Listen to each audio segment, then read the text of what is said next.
All right, we're going to get started.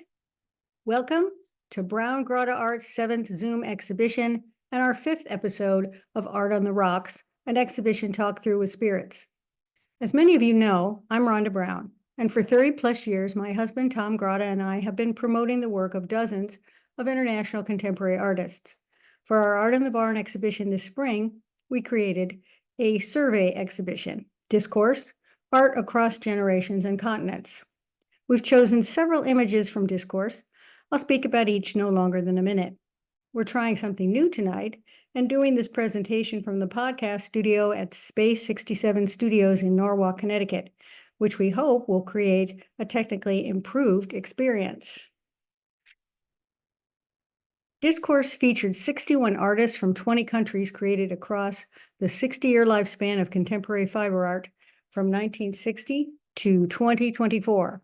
We'll be exhibiting more images than usual in this presentation, but if you want to see even more images and details, there's a catalog you can order from our website. You can also find all the artworks from Discourse on Artsy. First, we'll introduce a drink with two variations, Kentucky Buck made with bourbon and Connecticut Break made with gin. The drink was researched by our talented in-house mixologist, Max Fanwick. You can learn more about Max's libations and culinary creations at Run, Cook, Sleep, Repeat. The instructions are a bit longer than past clips, but the drinks are tasty. Welcome to Art on the Rocks, guys. Today we're going to be making a Kentucky Buck with an Earl Grey foam. We're actually going to do a little variation of the Kentucky Buck with little gin, give it a little Connecticut twist, as it were. We're going to start by taking 8 raspberries. Make sure you're trying your raspberries. You really want, anytime you're putting fruit in a cocktail, whether it's citrus, whether it's berries, something else, know if it's sweet, you might want to balance out with a little bit of lemon juice. If it's sour, you might want to add a little extra simple syrup. We're going to take those raspberries and we're just going to muddle them. After we have our raspberries, we're going to take that and we're just going to top it with 2 ounces of gin. I'm just using a Hendrick's gin here.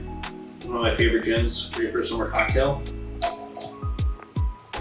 We're going to add in 3/4 of an ounce of lemon juice.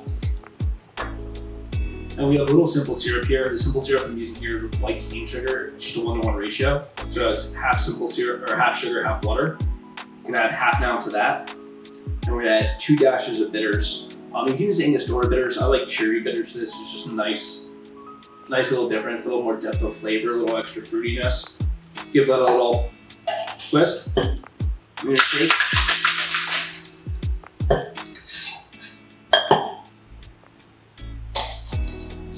I'm just going to strain it into another glass and leave it for a minute. I'm going to double strain it. So when we're double straining, we're using a spring strainer and we're using the screen strainer because we really want to get out those seeds, get out that extra pulp. It's just a way to have a much better mouthfeel.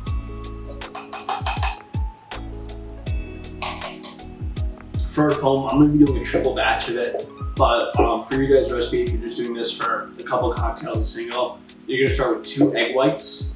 You're then going to need 45 milliliters of lemon juice. Again, I'm doing a larger batch, so I'm going to end up adding 150.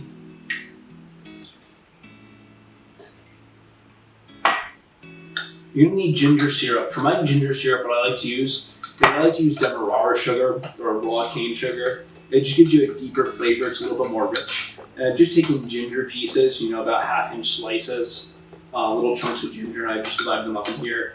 I've let this soak for about an hour just to really get out that flavor. Again, that ginger is just going to give a little extra zing along with that lemon juice. And just again, 150 milliliters of this. Just all right into a big container. And then I have some Earl Grey tea. The Earl Grey tea is like a black tea made with bergamot. And again, just gives it a little bit of extra depth of flavor.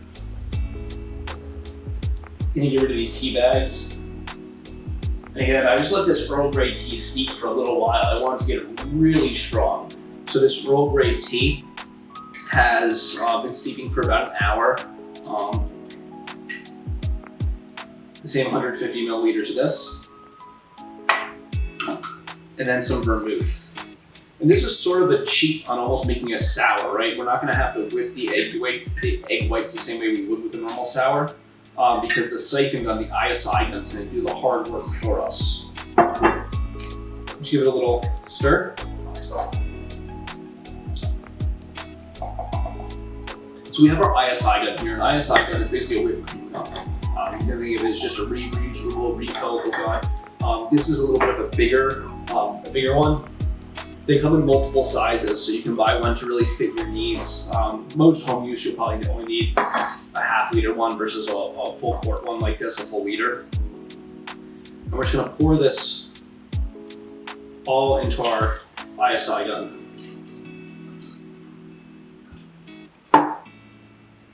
Always making sure not to go above that max fill line, because if you go above that max fill line, it won't be able to pressurize properly. So we just want to make sure we keep an eye on that. And then we have 2 nitrogen cartridges here. So with the ISI gun, a lot of times you'll get 2 tips on it. The one that has a bell shape is actually for making whipped cream, where you want to get air into it on the way out of the gun, and you want to get like a nicer aesthetic on the foam. This foam's gonna be pretty loose, so we're really not gonna get any of that. So we're gonna put the ISI gun on without any nitrogen on. You gotta be careful not to put the nitrogen on until it's fully sealed. We're actually gonna give it a little bit of a shake, just to get the ingredients together a little bit before we whip it. And then we're gonna add 1 cartridge at a time. What we're looking to do is sometimes 1 cartridge is enough, sometimes you need that second to really get the texture where you want it. You'll hear it go into the gun.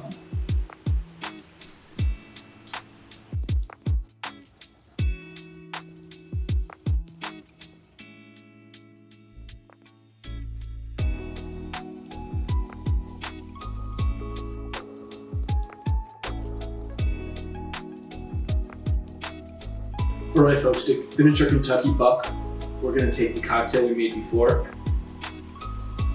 pour in about 2/3 of that, top it with 1/3 of ginger beer. You want a good ginger beer, not ginger ale, good ginger beer, Fever Tree or Q.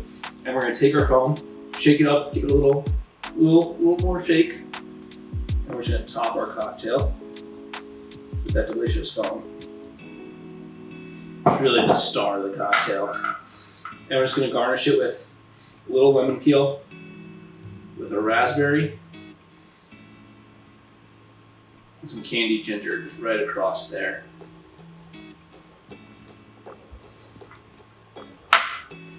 And that is your Kentucky Buck. Cheers. Delicious.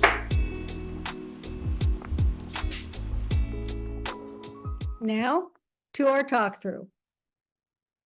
Discourse celebrated the diversity of the fiber arts field, assembling a large and eclectic group of tapestries, mixed media works, and sculpture, created of varied materials and representing distinct artistic approaches. This image illustrates our impetus for this exhibition. We had obtained 2 early weavings by American Warren Seelig from the 1970s. They were bright and graphic and shared a sensibility with the work that American Blair Tate had created nearly 50 years later in 2023, and with one created by Gudrun Pagder of Denmark in 2015. The kernel of our idea was to collect works that spoke to one another, or ones that could be interestingly compared and contrasted based on the materials or techniques used, the time periods in which they were made, or on the sentiment that the works evoked. In the past year, as an example, much has been made about the contributions of weaving and related techniques to abstraction, modernism's preeminent art form. Witness the Weaving Abstraction in Ancient and Modern Art exhibition at the Metropolitan Museum of Art in New York, on for about another week, and Woven Histories, Textiles and Modern Abstraction at the National Gallery in Washington, D.C., which we traveled to see last weekend. Each of these aim to offer new insights into the emergence of abstract imagery. The Met's exhibition sets out to illustrate how the constructive nature of weavings, arising from the grid formed by the vertical and horizontal elements of the loom, prompted the formal investigation of geometric designs. These three works in discourse brought such investigations to mind. In her insightful essay for the Discourse Catalog, artist and curator Erica Diamond comments on additional connections among form, inspiration, and technique that the works in discourse reveal. The artists, she says, exemplify an impressively vast array of fiber techniques. Works by pioneers of modern textiles like Mariette Rousseau of Canada, Margareta Alsted Willant of Finland, who was born in 1898, and Adela Akers, born in Spain but located in the US for most of her career, are joined in our exhibition by works by contemporary artists like Neha Puri Deer of India and Rachel Max from the UK. Across this spectrum, Diamond writes, these artists create harmony from opposites, near and far, inside and outside, the body and the machine, order and disorder. In order to ensure lively artistic conversations, as the list of works for discourse evolved, we concentrated on compiling pieces that showed a multiplicity of makers and methods. The comparisons and contrasts on view involved differing approaches to structure, etc. And yet, as Erica Diamond observed, there was also alignment on display. For one thing, the artists in discourse each possess material intelligence, a capability that we highlight at Brown-Grot Arts. Author and curator Glenn Adamson describes material intelligence as a deep understanding of the material world around us, an ability to read that material environment, and the know-how required to give it a new form. The artists in discourse take a disparate approach to materials such as bamboo, rendered differently by Hisako Sekijima of Japan, and Nancy Moore-Bess, who use bamboo strips, and Narika Takamaya of Japan, who uses small hollows of bamboo, and Laja Rage of Latvia, who uses bamboo sticks. Differing approaches to horsehair are taken by three of the artists in discourse, including Marion Kemp of the Netherlands, Adela Akers, whose work here also includes foil from wine bottles, and Marion Belinga, also from the Netherlands, who mixes horsehair with fish scales, fabric, and paper yarn in her works. Paper is perhaps the most mutable material in the exhibition. Paper cord, book pages, and rice paper are used in very different ways by Shoko Fukuda from Japan, Mary Merkel Hess of the US, who uses twisted paper and paper cord, Naomi Kobayashi of Japan, and Pat Campbell of the US, who use rice paper, Swedish artist Eva Vargo, who uses antique papers that she gathered while living in Korea and Japan, Czech artist Nita Halali, who works in the US and pieces and paints paper elements, Jane Balsgaard of Denmark, who uses plant papers, some of which she makes herself from plants from her garden, and Wendy Wall of the US, who uses coiled, repurposed encyclopedia pages. There are structural experiments among the works in discourse that illustrate the remarkable ways in which artists continue to innovate in this medium. Japanese artist Nori Hadakiyama's inexplicable forms of plated paper tape are an example, as are the witty sculptures of willow twigs by American John McQueen. In this work, he's rendered a schoolhouse that used to be his home and placed it on its side and given it an amusing name, My World Turned on Its Ear.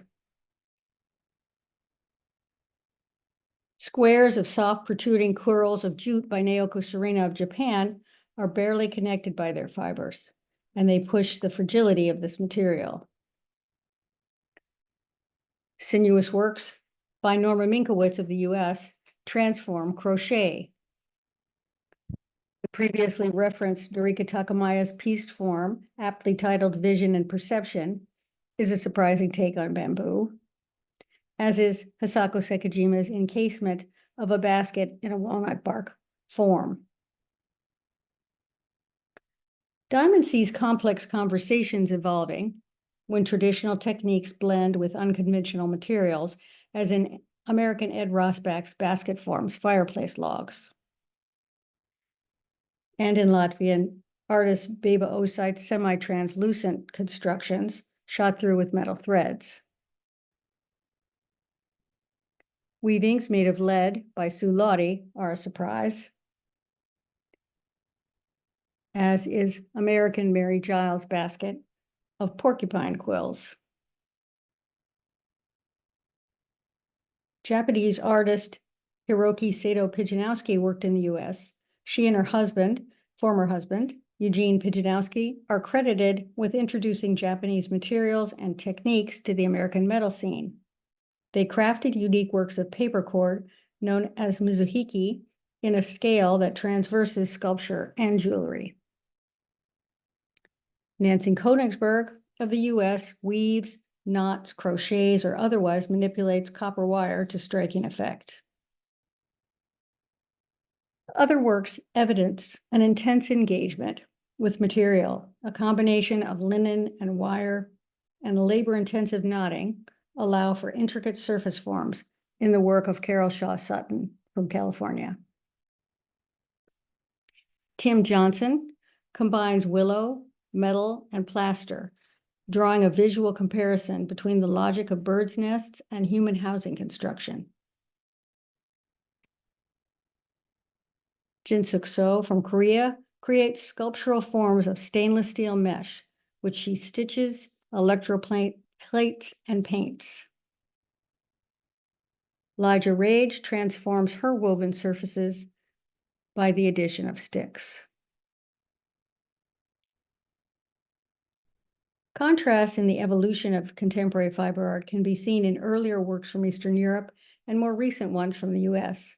One of the oldest works in the exhibition is the heavily textured wool and linen weaving Sapphire Sun by Polish weaver Zofia Butermowicz from 1968, which is featured in a photo in the seminal work on contemporary fiber, Beyond Craft, the Art Fabric, by Jacqueline Orr Larson and Mildred Constantine.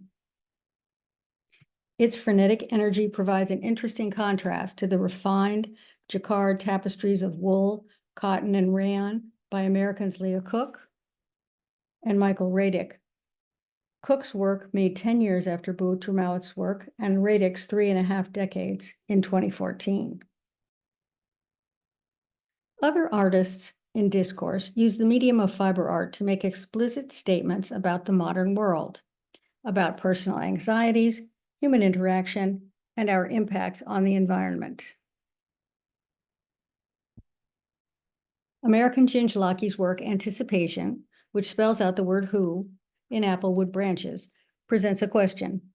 I like to tease the brain to promote or even provoke or cajole a visual dialogue with the viewer, Lackey writes.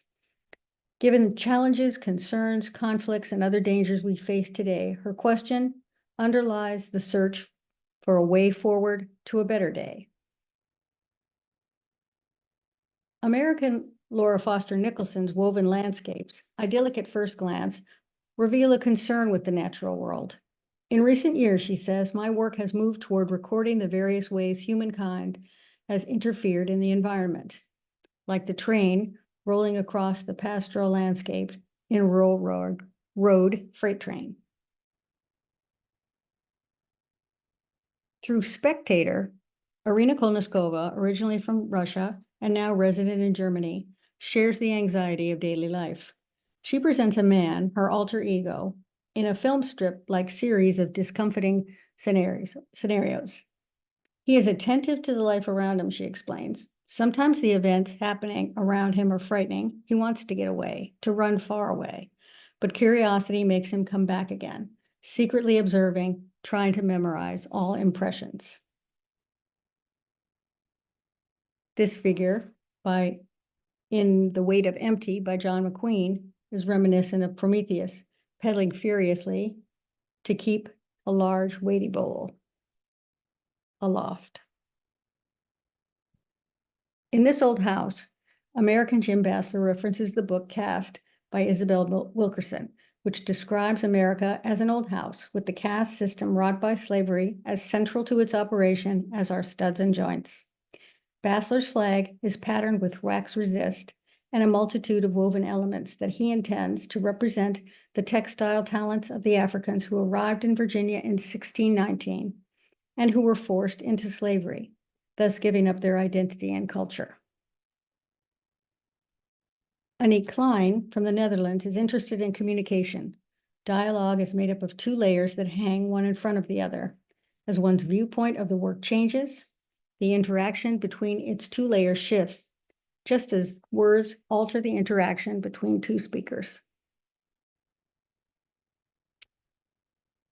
The messaging in discourse takes differing forms. Locke uses literal words. Klein's dialogue conducts a conversation between barely visible natural material and red acrylic paint.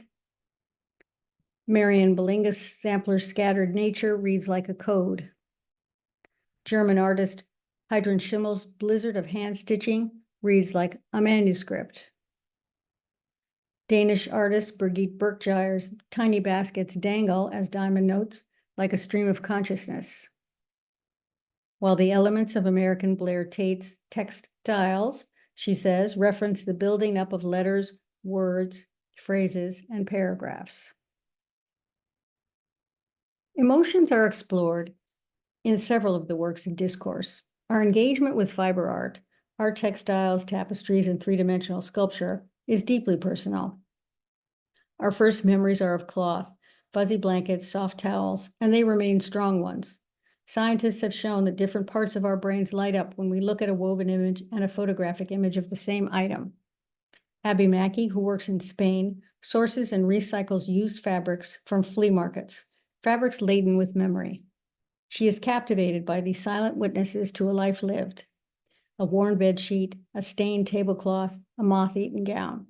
Such artifacts, she says, bear the marks and physicality of human nature, possessing a poetic power. She gilds this repurposed material in works like We Can All Be Saved, 13, asking viewers to consider what creates value and what we should discard.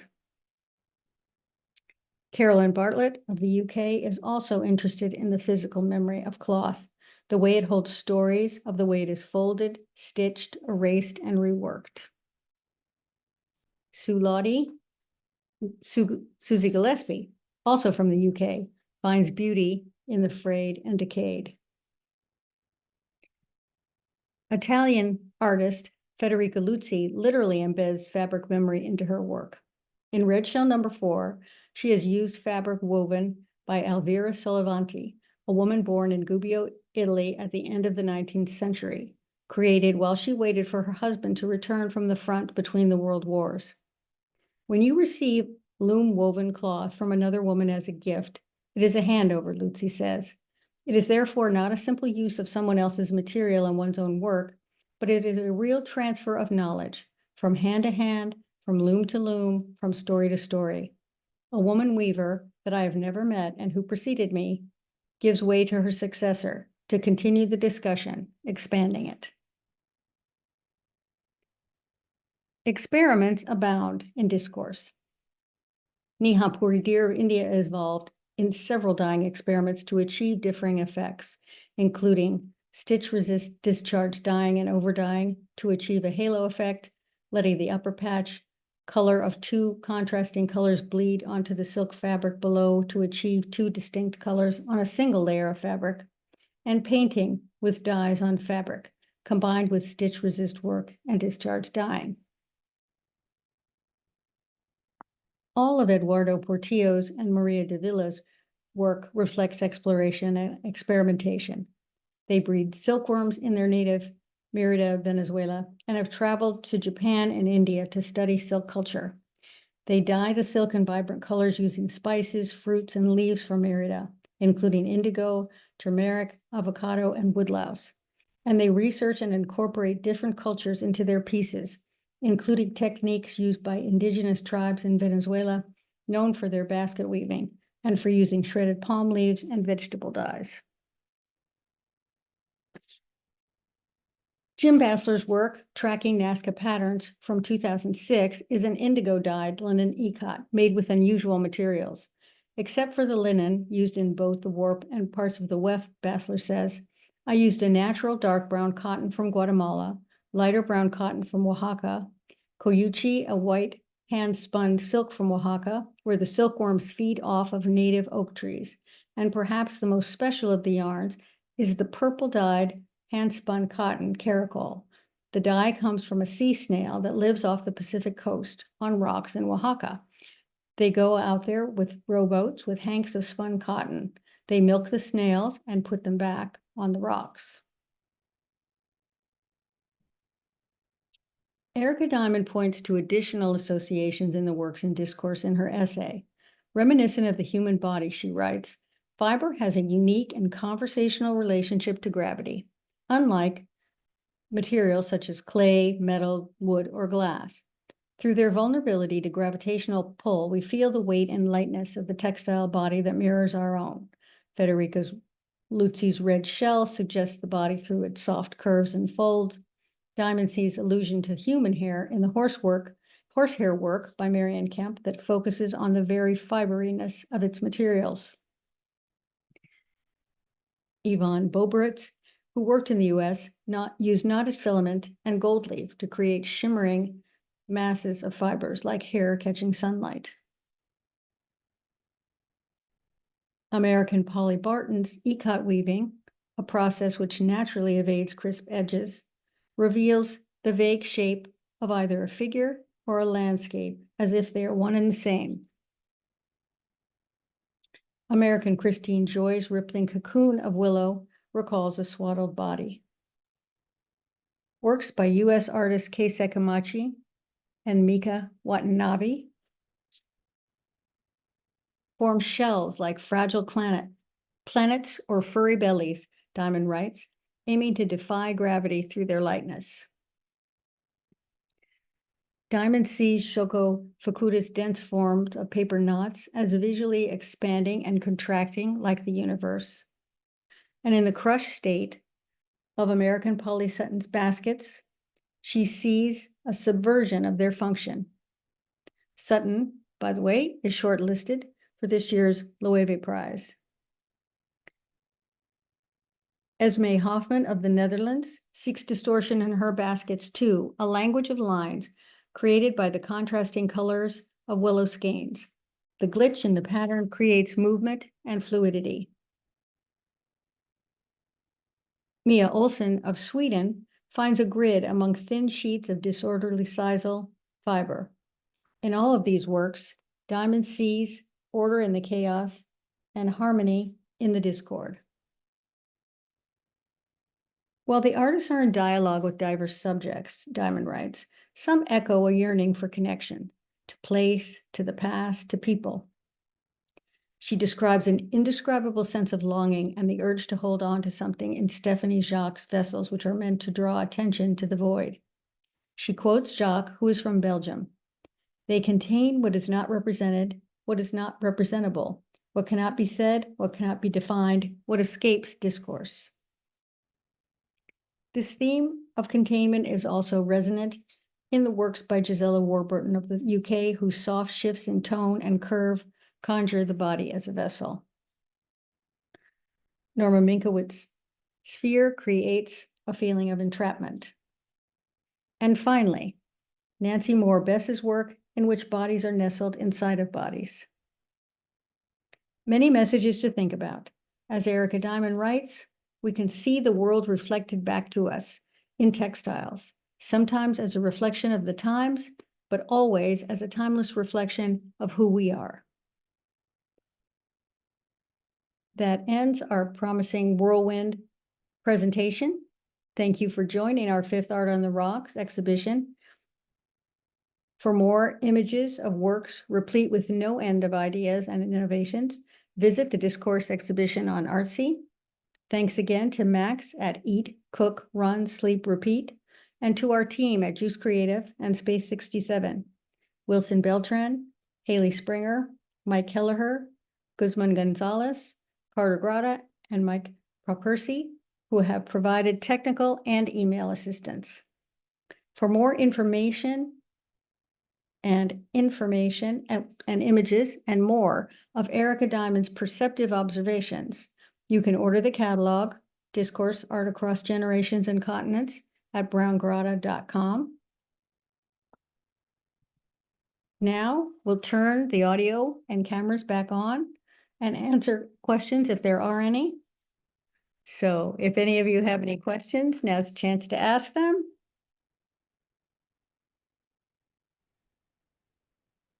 I don't have a question, but this was absolutely splendid, and I'm ordering the catalog. Thank you. Oh, that's great. Thank you. We do want to tell you to save the dates. In September, we'll be doing approaches to collecting at Brown Grotto Arts from the 21st to the 29th. So you can see information, brief information about that now on our website, and more, much more to come. Thanks again for joining us. Any more questions, comments? We'll see you in September.